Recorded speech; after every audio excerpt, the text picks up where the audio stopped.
Do you feel that this game, even though it's a preseason game and the second game of this process, is anything special to Tyrod Taylor?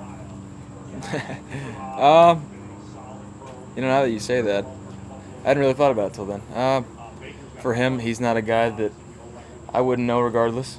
He's the same guy every day, and that's what you want. So, for him, it's just another business day. Baker, the other day, Coach Santisi was saying that Tyrod sets the standards really high for you. What has been the biggest influence on you from Tyrod? I think just the work ethic and everything he brings to the table every day. It's the same every day. It's not, you hear Coach Haley talk about not being a yo-yo guy. You want to be consistent, and Ty really is the example of that. He's the same guy every day. You know exactly what you're going to get out of him, and that's important for our guys to see that. And so they see the standard, they see the expectations, and he lives up to it every day. How are you pronouncing Tyrod? It's Tyrod, but I call him Ty, so I guess I'm doing it wrong. Quarterbacks, when fans and media see a guy with pocket presence, they recognize it right away. But how has it developed as far as through your career? Do you think that's more an innate ability, a feel, or how much of it can be learned, in meetings and watching film? I don't know about meetings and film.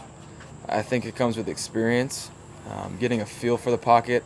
If you talk about the meetings and film, that aspect of it is just trusting where your receivers are going to be, knowing exactly what your answer is to a different look so you don't have to run around. When you see younger quarterbacks playing, sometimes they run around a little bit too much because they don't see the first read and they kind of panic and then they move around. Whereas you see veterans, they go through their reads and they just sit there and they go from one read to the next and they just comfortably sit back there. Yeah, you have to move every once in a while, but the guys that know their game plan and their offense and what the looks they're getting, they can just comfortably do it. I know it's early, but have you sensed that it's going to be different here coming from the system that you played in college? Because there's more drops, because you're under center more, it'll be a little bit different? No, you still got to have pocket presence no matter what. Being in the shotgun just meant I was back there throwing the ball more. And so you got to be able to go through your reads and sit there comfortably. It could come to pass that these next 3 games are most of the action you're going to see this year. You have that general awareness that your chance for this year to be on the field is going to be pretty condensed, or could be pretty condensed, and you have to put a lot into the next 3 games? I've always had a kind of one day at a time mindset. But for me, yeah, I do have that sense of urgency to get better. Every opportunity I can get, I need to, seize that day. So for me, it's about taking it one day at a time, making sure I'm getting better every day. You got a lot of praise for the opener, and the numbers are good. When you went back and got a chance to look at the film with the coaches and everything, how did you assess it? There's a lot of things I can work on. There's some stuff communication-wise in the beginning of the game, within the huddle, within, getting people in and out off the sideline, we got to be way better at. I got to get the motions quicker so we're not cutting it close on time, making sure our guys are all lined up. And that's the kind of stuff that you want to see first game, make sure that you get it out of the way. You handle it so you don't have to deal with it again. Certain reads that could have let the ball go a little bit, but I was able to luckily find some lanes to run through and convert some first downs. But other than that, I'd like to see the ball get out a little bit more. Baker, what was your takeaway from the heated exchange between the coordinators yesterday? It's just a fiery competition. You want practice to be heated. You want to challenge each other. That's the type of competition you need every day if you want to see your team get better. You get two sides of the ball that care about it that much. It's important to you. So, that's the way it should be. But yeah, there's certain measures that you need to take to protect your quarterbacks, and so that's the emphasis on it. Before you were caught on film saying this is fun, not going to lie, in the middle of the game. Mm-hmm. So is that really what the vibe was for you? Was you were just out there kind of having fun? I know you're working hard. It's a dream job. Yeah, I'm working hard, but it's a dream job for me. It's something I've dreamt of for a long time. So when you go out there and you have a chance to do it, why not make the most of it? Why not put everything you have into it? And, when you have some success, football's hard, so you better enjoy it. It doesn't come easy. It's a lot of work, so you got to be able to enjoy it with the guys. Antonio Callaway had a tough week, and he had a tough start to the game, and then he really came on in the second half. I think I saw someone that you had said something to him. What was your message to him in the middle of that game, and how do you think he's responded since you did talk to him? My message to him was just to fight through it, keep pushing, you know. But I wouldn't necessarily say that my message and my message only was the determining factor. You have a lot of guys that are pushing him in the right way, making sure that he's doing the right things. So just keep fighting through it, keep pushing, keep focused. When you take in the whole week of his whole week, did he come out of it earning respect or losing respect? For me, he earned it. You know, I can't speak on everybody's behalf, but I hope it was the same way.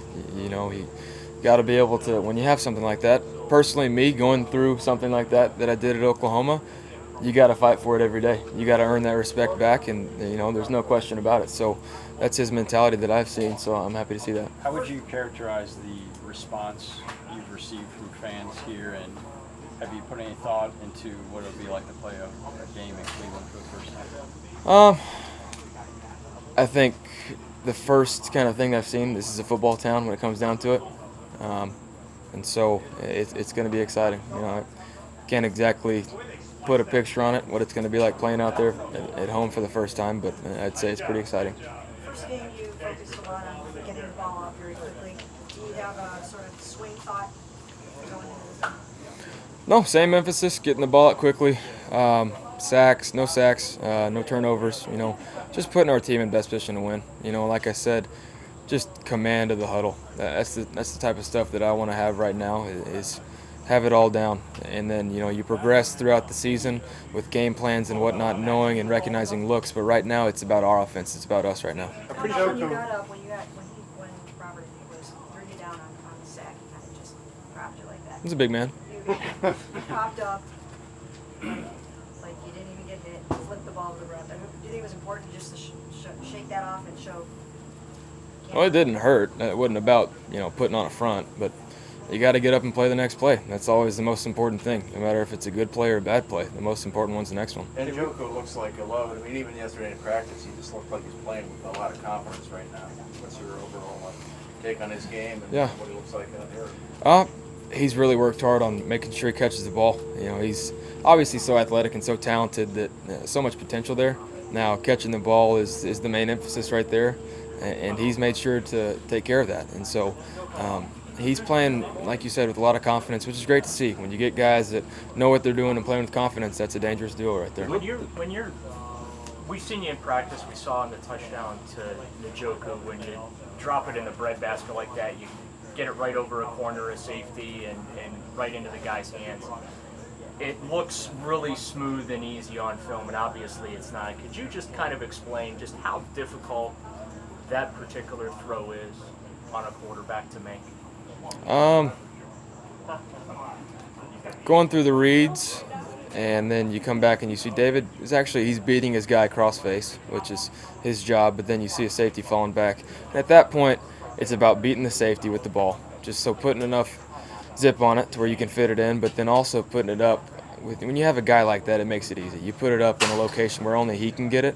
It just makes my job easy. I wouldn't say that's a spectacular throw. That's a good play by him. What read was that for you? Second or third? That would have been 3. So we all watched the game and rewatched it and say, well, that was, you know, a great play, or that was a good play. Was there a play that you're kind of most proud of from the opener that maybe illustrated something you've been working on and you know, since you got here and saw it translate to the field in a live setting? I think on a couple plays, deeper drops, and then actually one deep drop in the pocket, then stepping up and throwing the end to CJ Board over the middle, and then also there was a play action, stepping over to the second read and then throwing, well, some guys all over you. Those are NFL type throws that I've been working on and making sure that I can do and showcase that. So I was proud of that. Is there anything you can do on that sack? That's one. Throw the ball away. Throw the the ball so away. quickly.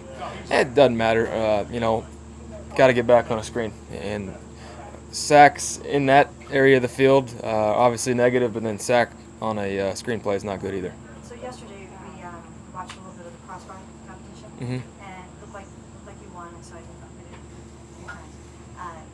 Does that just come completely natural for you to be able to put the ball on a dime where you want it to go, when you want it to go there? something you got to work on. I wouldn't say it's just natural, but yeah, I've always had the ability to throw. I've definitely worked on the accuracy that comes with mechanics and just focus.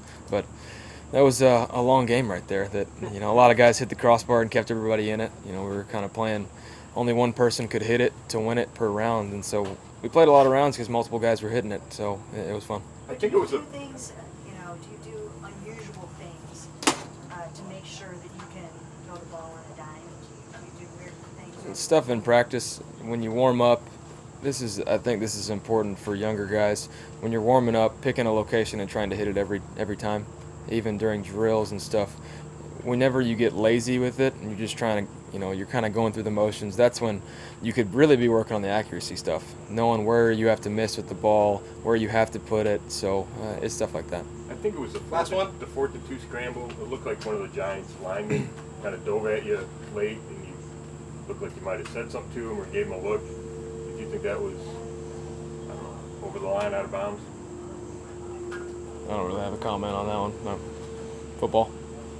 That's about it. All right. Good. Thank you.